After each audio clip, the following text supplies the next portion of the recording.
Hello there, and welcome back to War Thunder. Welcome to Duck Talks number 68. And today we have some very nice topics and a very nice compilation of gameplays. And in the background, you can see me playing two tanks. First of all, the Hellcat, and then the Packwagen, and then the BF 110C6 in an absolutely spectacular match.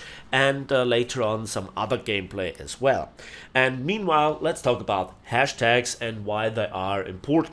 So in this sense, when it comes to War Thunder, and we have in fact three hashtags. First hashtag, fix game in 1.91. Second hashtag is save the mouse or keep the mouse, and third hashtag, questions. So I want to talk about the uproar that the community apparently wants the game to be fixed in 1.91. I want to talk about what stands behind this, and then I also want to talk about the Operation Heat. I want to talk about what the community actually wants according to statistics of my YouTube channel, and then save the mouse, the next hashtag, and everything is interlinked, right? And at the end, as usual, I wanna answer the questions from Duck Talks number 67. So let's begin with hashtag fix game in 1.91. What do I think about it, and is it actually doable? Well, let's just talk about the hashtag itself. Many people that talked about in a negative way said that this is just a dumb hashtag, that the community has no idea what they want, and that the community is not united, nobody speaks out. And I think this comes from people that are having no idea about the community, that have no idea what the game is like, because this hashtag is pretty smart. Look, the game in every single aspect is broken. We have many issues with tanks, we have many issues with planes, we have many issues with ships, and even more issues with helicopters in arcade, in realistic, and in simulator, throughout rank 1 to rank 7, from battle rating 1 to battle rating 10. In every single aspect, it is broken. Mechanics are not working. There are wrong mechanics. Then there are unhistorical statistics. Then there is power creep. Then there is compression. Then there is clash of technology, and many more aspects that make out of the 1,300, 1,400 vehicles that we have in War Thunder overall, like 1,000 more or less irrelevant. Then we have pay to win bullshit. We have no quality control, and we have devaluating of premiums. Many examples I listed already in my videos, not just dozens, but hundreds of videos I made dedicated to uncover the problems from my perspective, and to bring it to the attention of a certain part of the community that actually cares. So fix game in 1.91 is a smart hashtag because it summarizes everything. We don't need new content, we don't need new stuff that adds to the problems, but rather we need an overhaul of the things. And many issues are there to be seen. So for example, with tanks, we had ghost shells, we still have ULQ, we have game mechanics not working, we have statistically wrong stats on ammunition, armor, whatever. And then, for example, do you remember when the Abrams was introduced like half a year ago? I don't quite remember. Its armor was the best, its gun handling was the best, and its rate of fire was the best. Therefore, also the survivability due to the internal fuel tanks covered in armor, and also the placement of the crew together with the blowout panels, etc., together with the armor, of course, made its survivability incredible. So other main battle tanks had a very hard time. Now, at the same battle rating, at the very same battle rating of 10.0, we have the M1A1, and in other nations we have tanks like the Ariete or the Leclerc with significantly stronger ammunition that just laugh at the first Abrams that still has the battle rating of 1.0. If there was ever an example of power creep and compression that was so drastic, look at this poor tank. Previously it was the cause of compression, the cause of power creep, now itself got power creep and just made obsolete, right? So this is just too fast. This is just too much for my taste. And this argument can be applied to many other tanks. And the same goes for planes. Look at RRB, especially at top tier jets. Not just only has Gaijin broken the vouch that they made that it would never introduce jets as premiums, but also the tier 4 premiums got devaluated like the tier 4 premium tanks, because now we have tier 5 and tier 6 premium tanks, and also the same goes with planes, right? I wonder how this went to be, because it's the quick money and you can milk people even more. Then for ships, there are so mechanics not working, there are so many basic things just absolutely bad, like the map design, the accuracy of the 5-inch premium ships, and etc, etc. Then for helicopters, give them their own game mode back. So fix the game in 1.91 has to be divided in 2 steps, and this is cutting down a long story very short. First of all, we need to make sure that the new content that gets added in 1.91 is not broken, that it doesn't add to the problems, and that it just works fine. Point number 1. Point number 2, we need to establish something like quality control for it to work for in the future. So then we need to stop the pay-to-win mentality, stop devaluating the premiums, because, you know, as I said, there were once the tier 4 premiums that were the highest. Now we have tier 5 and tier 6 premiums, and they got introduced step after step. And I think then we have to address the biggest problems of War Thunder first, and especially we have to address also amongst the biggest problems the ones that are to fix the easiest, the fastest, so that the community gets back to War Thunder, that we have more players, that Gaijin sees that this actually is worth the time investment, the money investment, because it's very simple. War Thunder is a huge, massive project that we all would love, and some of us really love it. The seasoned veterans of War Thunder have seen the game quality going down over the years constantly, and this has to stop. And yes, we had approaches like these over the years ago, many, but the second the community and people like me stop trying, the game for sure will die sooner than later. Maybe in 1 year, could be down in all but 1 year. And again, we have to address the biggest issues, make sure that no new issues come, and then I think when the game works, everybody is happy, then Gaijin is forgiven. So that brings us to the next topic, Operation Heat, and my summary on it, or my take on it. I think that it is a good event, and if you are really looking after getting some cheap or for free premiums, 6 of them at max, I think it is doable. I think that you have the time for it if you are relatively young and really enthusiastic with War Thunder, but it is massively time consuming. But at the end of the day, you get 6 really great premiums. I like all of them. They have all their strengths and weaknesses. I don't really think that they are adding too many problems, that the premiums are much more balanced and much more reasonable than like the Pakwagen at 3.0 or the KV220 or the I301, just to give here 3 examples.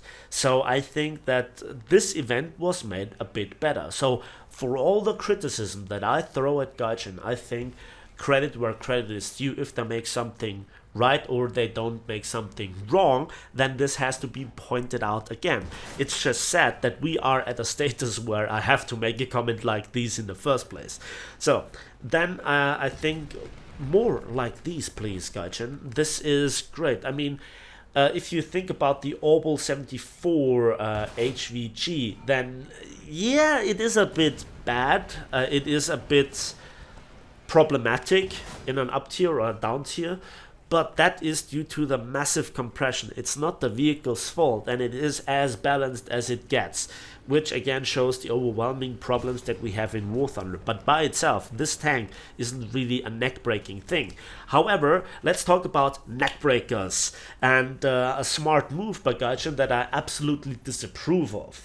Fixed game in 1.91 surely was a very annoying hashtag for Gaijin when they got flooded with it in their videos, in their live streams, in every single aspect when it came to the forums, War Thunder Live, etc. people spammed it, people really want the game to change. And I think that it is more like a simple hype. This is what the community really wants. I'm deeply convinced with this that this would benefit the game massively, and therefore at the end Gaijin as well. It's just that they are too proud to admit this, that they are too proud to really do this, because they had to admit that they were wrong for years. But hey, it's just in the deeper steps of Soviet Russia, in the Gulag camp central, I think this message has not really come through yet. But hey, I only can hope for the best. Again, if the community stops giving a shit, then the game is fucking dead. And nobody can play War Thunder, and Gaijin will not earn any money. So much for this. So, fixed game in 1.91, and then Gaijin removes or announces that they want to remove 4 German tanks and would only give 2 as somewhat of a replacement. And so there, the hashtag save the mouse or keep the mouse is now the one that it is coming around, and it kind of has replaced fixed game in 1.91. So smart move by Gaijin to fuck up even more, to change the hashtag, to just cover up their mistakes again, or try to do so. I don't know if this was intentional, but also the arguments that they made for the mouse. Again, if you look at it, they said in the dev blog, the mouse is too difficult to balance for them. So that means for Gaijin it is too difficult to make the game balanced, to stop the bullshit, to stop the pay to win, to stop the compression. They will continue to do so. This is what this said, and I think that the community is also intuitively against that. In essence, you could talk about this for hours in every single aspect. But you know, you can only talk about so much in a single video before the people fall asleep. And if you look at the gameplay in the background with the Hellcat and with the Pakwagen, you could see what havoc I brought upon the enemy team with my playstyle. And it was fun, because for an experienced player, having something mobile where you can dictate the engagement, where you can dictate the fight and bring it to the enemy rather the enemy to you, so you can always attack from an advantageous position. This pays off for an experienced player, and when a new player tries this and has success, it must be a really great feeling. Why do I say this? Because I think you then get really hooked, you get addictive. And this is where again we come back to hashtag save the mouse. If it is true that the mouse is too difficult to balance, let me help you Gaijin, because I know many things how to do this. First of all, we need to change the battle ratings of certain vehicles due to the fact that firepower has significantly overcome armor. And I'm not talking here about the main battle tanks in time for Heat FS, where, you know, tanks like the Leopard 1 were built in such a way that they were never designed to absorb fire rather than to avoid it, or to just peak out in mobility and firepower but sacrifice armor therefore. I'm talking about tanks like the Jagdtiger, Tiger II, and also the Maus and the 100 being completely irrelevant due to premiums such like the Object 120. That is the problem. That tank causes power creep. That tank makes armor completely irrelevant and useless. And I think that this is one part of the problem. Premiums like these need a massive increase in battle rating. The Object 120 at 10.0, at 7.0 has more firepower than tanks at 10.0. And it is a premium. And then the argument that the Maus, there was just 1 or 2 tanks built ever, and therefore there should be never many of them on the battlefield. Well, Gaijin, what about all the prototypes and mock-ups or versions of tanks and planes that never existed, that you brought into the game, that now are premiums, or are just tech tree planes and tanks that caused massive problems due to the way that they were implemented? Let's talk about the R2Y2s here, shall we? Oh no, I just cut it, but just mentioning it and the movie in your brain is rolling on, right? You know everything about this plane and what was wrong with it and what still is wrong about it. The way that Gaijin is approaching with balance is absolutely dreadful. So how could you balance the mouse? Well, what about if we remove or change the position of light tanks that have more firepower than heavy tanks or medium tanks at the same battle rating that are a full battle rating lower? What about the Stridswagen 81 as a premium that has a 600mm penetrating ATGM, a battle rating lower with a stabilized 20 pounder with APDS with quick fire versus a mouse? Is that fair? Does this give the mouse any value? It's not just that the mouse is not great with its armor. It's a drawback. It is useless because of all the changes. But the mouse is only one tank of many tanks. With this argument, you should remove the E100. You should remove the Jagdtiger. You should remove the Churchills. You should remove the KV-1s and the IS tanks in general, because they are too slow, they are too difficult to balance, and they are not really fitting the meta. And the argument of historical accuracy is long gone, and there are many arguments for keeping them. For example, the simple fact, if you want to fill the tech trees, if you want to keep those nations relevant. So, for example, Japan and also Germany and Italy, they had I say it here with a lot of irony and sarcasm, they had the misfortune to lose the Second World War. Therefore, the tank building and plane building and ship building, the production and the development was coming to a screeching halt. So for a game like War Thunder that comes from pre-World War II to then the year 2000s, there are certain gaps. Nobody would ever say with his mind that a tank like the Panther II or the Tiger 105 or the Coelian are overpowered. But they are good tanks, and the reason why they are good is because they bring a certain mobility and a bit of armor to the fight. But if you compare, for example, from a pure gameplay perspective, the Panther II to, for example, the Centurion Mark III, is it really a fair fight? Stabilized 20 pounder APDS with quicker rate of fire, with more penetration, versus a Panther that has no stabilizer, a slower turret traverse, slower rate of fire, less penetration. And then the penetration on those British tanks, the post-penetration damage effect is very often bugged. I penetrated their lower hull and the shell exploding directly in the front ammo rack, and it didn't go off, and I got disabled or outright killed with the return shot, even if I made an ambush. So you're taking away with the Panther II a tank that is mobile and therefore has an advantage, but it's not a speed demon, it's far from a light tank. And this is where we have to come to another position of this discussion. Save the mouse by introducing light tanks, so the mouse has support, it has flanking support, it has actually the chance to go to a place before it rolls just out of the spawn and then immediately gets killed by helicopters, immediately gets killed by light tanks with super high penetrating heat FS or APCR, APDS, whatever, or APFSDS even. That's the problem.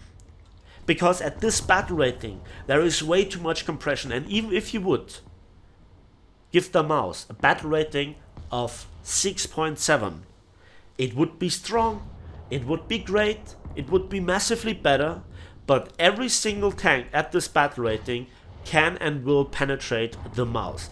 And the mouse then at least has the chance to angle, to absorb the damage, to be the damage blocker for other tanks to then also kill the enemies in a flanking battle, or to just farm the enemies that want to encircle the mouse. At the battle rating of 7.7, the Leopard is way too bad at doing this, because for example when the Leopard 1 was introduced, the stock grind was horrible, and I remember it because I stock grinded it.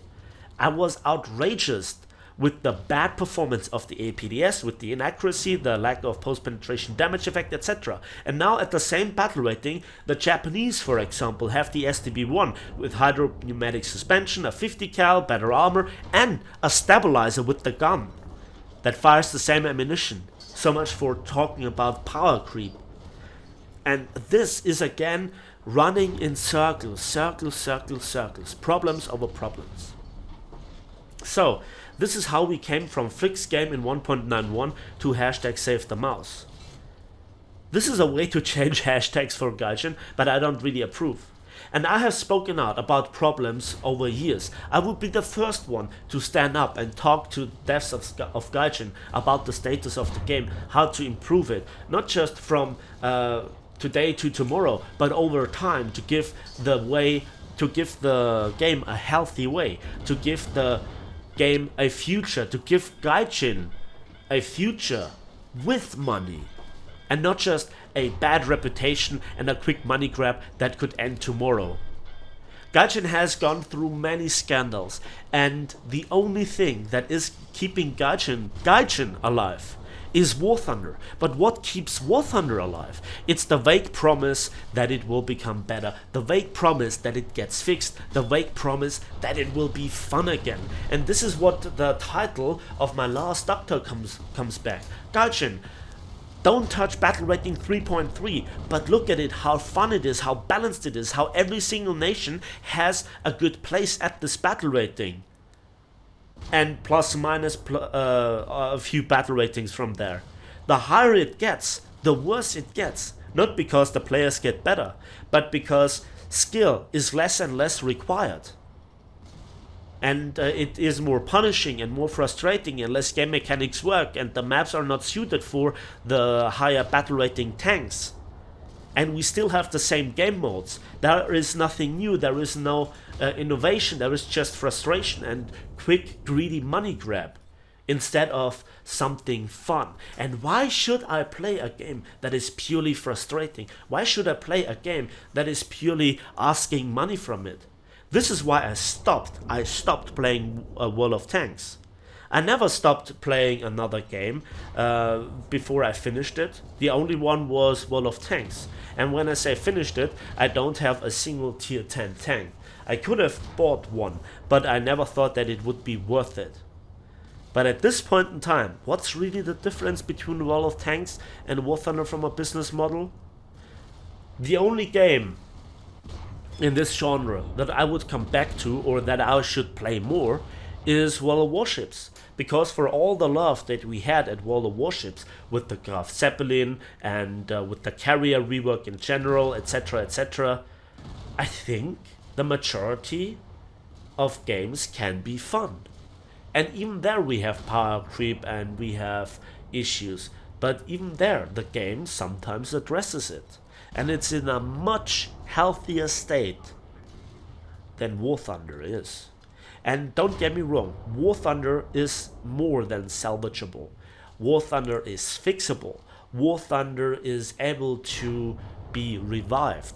War Thunder is completely able to return to all the former glory and to just be the game that we all wanted it to be.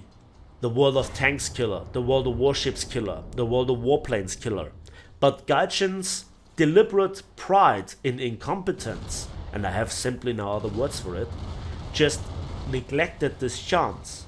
And I never saw a reason for many of the false things that Gaijin devs decided, rather than they don't care about the game, rather than they don't play their own game, rather than they have no interest in fixing it, because the money is flowing. And so if we cut this video together to one sentence, I think the ultimate solution for War Thunder to become a great game again is that it needs a competitor. A competitor that really spits in the soup of Gaijin, that really makes something like War Thunder only working, with good game mechanics, with tanks that are fun to play, with tanks that have a chance, where not half of the tech tree is irrelevant to the gameplay, where every nation has its own flavor, yet has the same chance on the battlefield, with good maps, with good tech tree, with good progression, with good rewards and incomes, with less frustration. And then Gaijin is ultimately forced to adjust their game for the better. And it is very sad that we need something like this. If you look at World of Warships, if you look at World of Tanks, they had those problems with Armored Warfare and some World of Warships clones, and so they improved their game. The games are different to when I first started playing them, and in many ways for the better. They're far from flawless, and in many ways the monetization, like in World of Tanks, is absolutely disgusting. You get punished for unlocking a new tank rather than rewarded. And so I probably will not play World of Tanks anytime soon again, except for some choke battles. But here, World of Warships is a working alternative to the naval warfare, or naval forces rather, in War Thunder. And this is not because of the graphics, it's not because of airplanes being there, it's not because of carriers or battleships, it's because it is made in a way where every single class has its place, its position. And yes, we have problems with radar, smoke and accuracy and new battleships and power creep, but I think that's just in certain ways the way of a free-to-play game. But how excessive it is in War Thunder, oof, big oof. So I'm playing this game for 6.5 years. I have played every single nation at every single battle rating, at every single tier, in every single game mode probably, and I know how the game looks. I know how the game developed throughout the patches. I knew all the ups and downs and the changes and how it was in the past, and I know that new fresh blood is required for a free-to-play title. However, sometimes you must not forget about your roots, you must not forget about what made the game great in the first place, and you must give this aspect of the game love. You must not forget about it. So where is the love for planes? Where is the love for early tanks? And why can't we have the same for later chat gameplay or main battle tank gameplay? Why is it impossible? I don't think that it is impossible. It just requires a few hours in changing values in an Excel data spreadsheet. That's all that is required. Changing battle ratings. The maximum battle rating for planes and tanks at this point in time should be 15, not 10. And even that is generous. And on top of this, we need a battle rating spread maximum of 0.66, aka 0.7. And when Gaijin would try this for 1 or 2 patches, I'm sure they would be really surprised with the results. So that is my take on it. The game is more than a promise. The game is more than a game that went down 7 years straight in a line. I think that the game is amazing. Sometimes I just wish that Gaijin wouldn't be the developer, because again, they are proud about their incompetence, and that is a bad thing. So the last topic before we answer the questions of this Duck Talks is, something that you guys might be interested to see from my perspective. And this is where we are in the YouTube beta studio. And let's just have a look at the average video of mine. So first of all, we immediately can see that this video is not monetized. Here we can see the views, the amount of views, how many likes there are, or how positive the like to dislike ratio is. And obviously, as you can see, I make a little bit of monetization from it, but that's really not that drastic. However, there is a certain pattern. Here, a ship review with a 5-minute guide by Drakinifel, nice gameplay, nice rundown of the statistics with self-made, manually Excel data spreadsheets that I extracted from War Thunder, etc., with also just showing off with some footage, the accuracy, etc. A video that cost me a lot of time to make, not even 2,500 views. Then let's continue here with the devblog news. Boom! Immediately 14,000 views, and nearly the same like to dislike ratio, just half a percentage less. Then River Class, only 2,800. P59, 4,300. Then here, a very positive video about the BF109K4. Positive in the sense that I didn't rant and that I enjoyed playing this plane, and not even 6,000. Obel, well, it is a bit of a controversial video, 12,500 views. BT7 review, again, a lot of effort, only 7,000. Okay, I get this.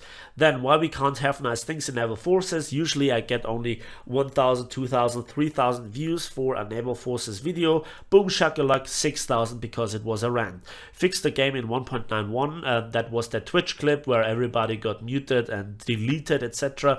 Boom, 21,600 views. And then positive videos like the KV-220 after 1 week break, then the Wally tank and Gaijin look but don't touch. Well, they at least got between 7,000 and 9,000 views. Then a very skillful play in the shortcut Dalet, hold B with a good result, with a good tactical analysis of the situation. Only 7,500 views, but a lot of you liked it. Then trying out something new here, only 6,000 views. Firecrest, etc. Only not even 5,000, but then a massive rant again. Boom shakalak, 24,000 views.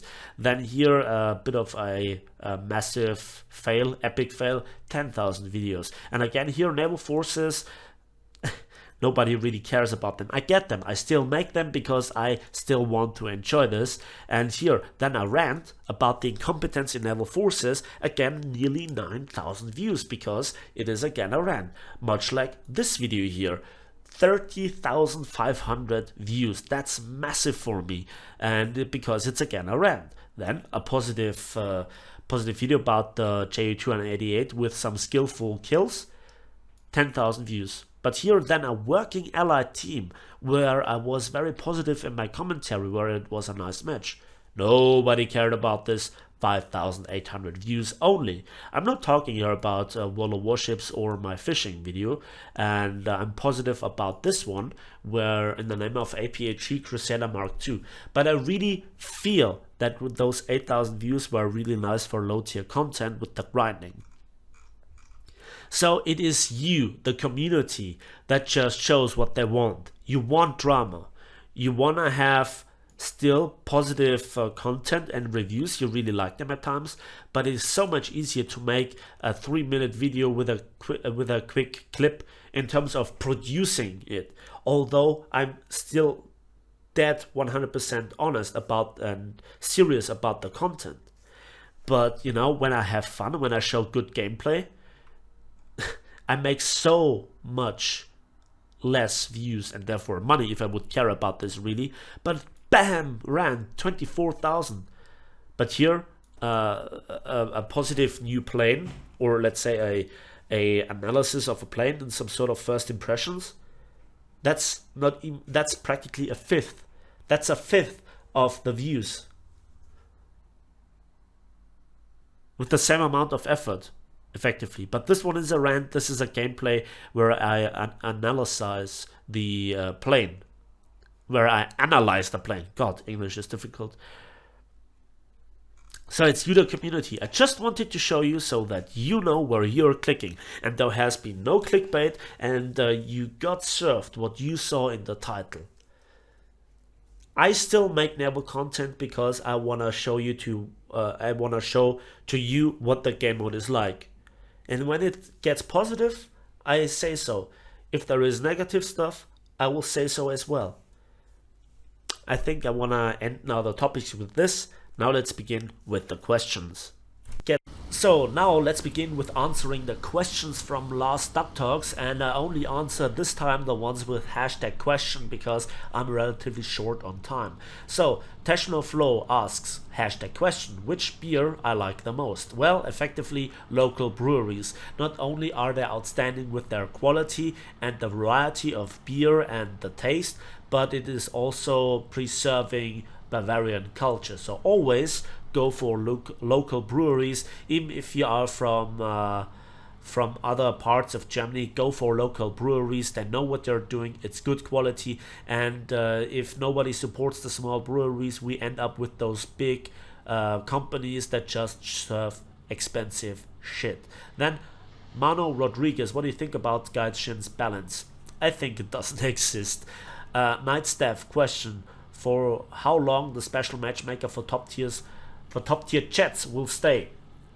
Well, those mixed matches will be there for as long as Gaijin, funnily enough in this case, either removes the T2 Mitsubishi or implements new stuff for the Soviets, the Germans, and especially the Americans to be able to counter the T2. Then more people will play this, then it's more balanced, and Gaijin can go back to the nation versus nation matchmaker. Then Kenny Lin, how do you think the BT7 F32 would perform? Simple answer, just look at my tank review. Then another question from Kenny Lin, hashtag question, help, I want the premium, what about the T3, so that's the Russian captured Panzer III, is it really worth it if I have a 50% discount? I only have 700 golden eagles. Well, very simple, go and test drive it for 15 minutes. You get a rough idea about the turret traverse, the penetration, the rate of fire, and the mobility. And if then you like it, you can buy it. And with 50% off, many premiums are much more worth it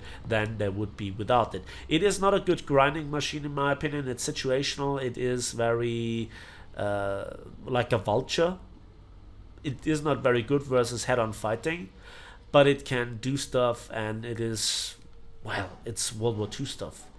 Then, Kawaii Dino Girl, hashtag question, what do you think about the scouting mechanics in War Thunder? I think that it is very, very powerful. I think every single tank should have this as an option. It makes light tanks even more powerful and even more fearsome, especially for those nations that don't have it at the respective battle ratings, like the British and also the Germans, for some of the noticeably bigger tank nations in War Thunder at the mid tiers where they really lack this ability. And now the RE251 as a premium doesn't really count as a gap filler because it's premium. You never should rely on premiums to fill gaps.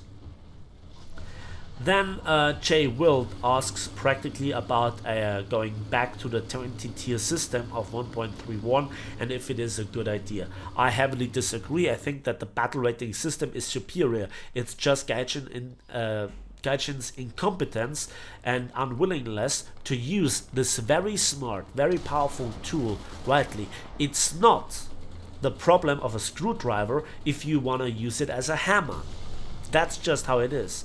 Then, second of all, do you think the conditional unlock system seen on OS2U, etc. should be applied to all old rare event and removed from store premiums? I don't know what you really mean by this, but let me just say this. I was around from practically the beginning. I'm playing this game for 6.5 years, and all the rare event premiums should stay rare and not just be additionally unlockable and therefore use all their value for collectors, etc. So it's very difficult to say it like this. Then that noob 10man asks, hashtag question, what do you think about bombers in RRB? They seem to just hinder a team, etc, etc. I say bombers can be great. I say bombers can be used more effectively by the player base, but certain bombers or certain nations have problems with their bombers. Just look at the Japanese bomber line. It is beautiful looking, they are iconic, they are big at times, and they are still irrelevant. It's again the matter of RRB not fitting bombers that well. And on the other side of the coin, we have planes like the B-29, like the Tu-4, etc., or the Heinkel 177 or the Lincoln that have very high repair costs and can actually win the game in the first 5 minutes. And I think that is just outstanding, that it's just the amount of bombs rather than the quality for battle rating, etc., where bombers just with a single 800 kilogram bomb you just can't do really all that much, and I think that is a tragedy when you cannot even destroy a single bombing point. So Japanese bomb loads needs to go to the standard of German, Soviet, British and American standards. What I mean by this is much like the B-17G and also the Do 217 series, they need to also get the short range bomb load. And at the moment, as far as I know, a lot of the planes only have the long range bomb load, which is obviously much less due to the weight of the fuel, etc. So with this change, you bring more balance to the game, and you need to readjust some of the mechanics. For example, there is this area where bombers can fly back to and rearm in mid-air without dropping altitude. I think this is very nice, but just the time that it requires to fly to the bombing point, to drop the bombs, to fly back, to rearm in mid-air, and to fly back to the bombing area, the time is way too short for most bombers. Exceptions like the Ju-288, they're just playing in a different league and should never be at 5.3, especially with this performance. Yes, I love it, and yes, I admit it is way too good for its battle rating compared to the first B-17E. It has heavier bomb load, it has better bomb load, it is much more maneuverable, and it actually can hunt other bombers effectively and also troll fighters. With the B-17, just well, it can try and sometimes get away with it, but most of the time it just gets shut down. Then another question from Dimitris Patsiayorus. I hope you pronounce it like this. Hashtag question. Do you think that the A4 Skyhawk will be fitting for top tier? Very difficult to say. It can be a winner, it can be a flop, it depends on how Gaijin implements it, at which battle rating and which bomb load it gets, how strong the stock grind is, and if it will be a premium, yes or no. So I cannot answer you this question, there are too many variables that I can foresee. The Darkest Night, do you think, hashtag question, do you think Gaijin should add barriers between various tank areas? Quick answer, no. Look at the ASU-57, it is post-war. It is post-World War II tank, much like also the IS-4. To just give you the examples for the Russians, but you know they don't bring new technology to the fight. They are just either extremely small and therefore annoying, but far from indestructible or undestroyable. And then there is the IS-7, and there is the IS-4. Look at the IS-4, play it, and let me tell you how amazing it is to be penned by Heat FS from APFSDS, from stabilized guns, etc. at long range before you can effectively leave the spawn. This tank is practically the Russian mouse. So there you have it. Then Emel Gievro asks, hashtag question, what do you think about PvE and how it can be improved? Oh god, PvE in War Thunder. Oh, it's a tragedy. It is just a dead game mode. It is absolutely stupidly implemented. Nobody of the Gaijin devs have ever played it, and it is pure frustration. It doesn't pay off. It doesn't give you anything valuable. It is a waste of time. It is purely implemented. It is even in a worse state than naval forces, and absolutely a tragedy despite it being able to be a winner. It was an extremely cheap shot at Armored Warfare as PvE, and it massively failed, and it's only there in arcade. And I could play arcade, no problems, but the way where how it plays out is just absolutely dreadful. It is absolutely disgusting. Then Otsirius asks, hashtag question, I'm not sure if you already talked about this, so I'm asking it anyway. What do you think about World War I stuff as rank 0 or -1? I don't really think that in terms of tanks this would be something that we could implement, but maybe planes, especially from World War I to the interwar period. There are many interesting designs, and yes, in theory one could implement this, but I doubt that Gaijin ever will go through the effort of actually doing this. Then Mr. Eric, hashtag question, if you could have any game developer take over the development of War Thunder, which would it be?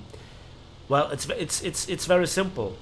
I don't know what the best dev team would be, but in terms of approach, in terms of my personal limited experience, I think the same guys that do Subnautica should also have a good look at War Thunder. But I think that the pure greed that a free-to-play title or a free-to-play concept inserts into the human brain would absolutely then ruin Subnautica. So we're stuck with Gaijin, sadly, and the best thing would be if another game company would come with something up that is similar to War Thunder, so Gaijin has to really change something in order to be competitive. And remember, Gaijin is their only title that really kicked off. Gaijin's only title that really took up speed and is successful is War Thunder, and they are really trying to kill it.